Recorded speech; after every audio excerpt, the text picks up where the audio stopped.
Ma'am आप परिवारों से मिले, क्या बात हुई और क्या लगता है अब तक क्या कार्रवाई हो रही है? दिल दहल जाता है परिवार का दुख देख के, जिस पैमाने पे ये दुर्घटना हुई है। कड़े से कड़े निंदा जितनी करी जाए उतनी कम है प्रशासन के प्रति। शुरू से लेके अंत तक जो भी इसमें जिम्मेदार है उसको कड़ी सी कड़ी सज़ा मिलनी चाहिए। आप ये देखिए कि गजेटेड छुट्टी के दिन क्यों बस चल रही थी,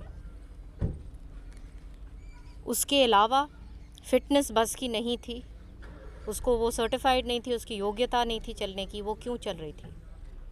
सुबह के समय जो माँ बाप हैं उन्होंने पाया गया कि ड्राइवर नशे में धुत था और चाबी निकाली गई बस की, तभी भी प्रिंसिपल को बताया गया, तभी भी उस बस को चलाना इन लोगों ने फिर भी चलाया और फिर जाके यह हादसा हुआ।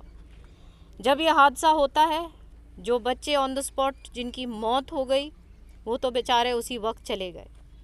उसके बाद जो घायल बच्चे थे, अस्पताल जाने के लिए एम्बुलेंस इस क्षेत्र में नहीं थी। बगल के क्षेत्र में एम्बुलेंस आई, उस एम्बुलेंस में भी ऑक्सीजन नहीं था। हॉस्पिटल में पहुंचे तो डॉक्टर्स मौजूद नहीं थे, ऑक्सीजन नहीं थी।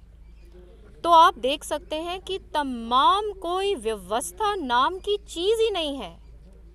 और प्रशासन क्या जवाब देगा लोगों को, उन परिवारों को, उन माँ बाप को जिन्होंने अपने बच्चे खोए हैं।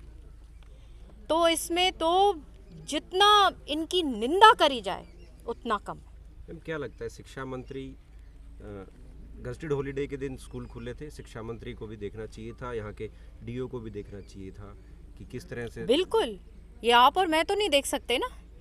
जो जिम्मेदार लोग हैं, चाहे शिक्षा मंत्री हों, चाहे अधिकारी हों, चाहे ऊपर तक जो शासक हैं, उनकी जिम्मेदारी पड़ती है ना। यहाँ पे मिली भगत जब चल रही है और सालों साल चले जा रही है, तो आप जिस गांव में आज आप खड़े हुए हैं, यहाँ पे 10 साल पहले कांग्रेस के राज में वाटर वर्क्स बनवाया था। 10 साल हो गए हैं, ये गांव वाले बता रहे हैं कि उनको पानी नहीं मिला, कनेक्शन नहीं हुआ। तो प्रशासन कर क्या रहा है नागरिकों के प्रति? अगर आप जो मूलभूत सुविधाएं नहीं दे सकते, आपका अस्पताल में कोई सुविधा नहीं है, तो प्रशासन क्या जवाब देगा? मेरे को तो जितना कम सज़ा मिले उतनी कम है इन लोगों को। क्योंकि जैसे ये अभी कैप्टन साहब ने सही कहा कि ये एक जानबूझ के जानी गई, उस तरीके से, इस तरीके से लापरवाही करी गई कि ये एक हत्या के रूप में ये बात आके सामने लोगों के सामने खड़ी होएगी कि ये हत्या इन्होंने करी है।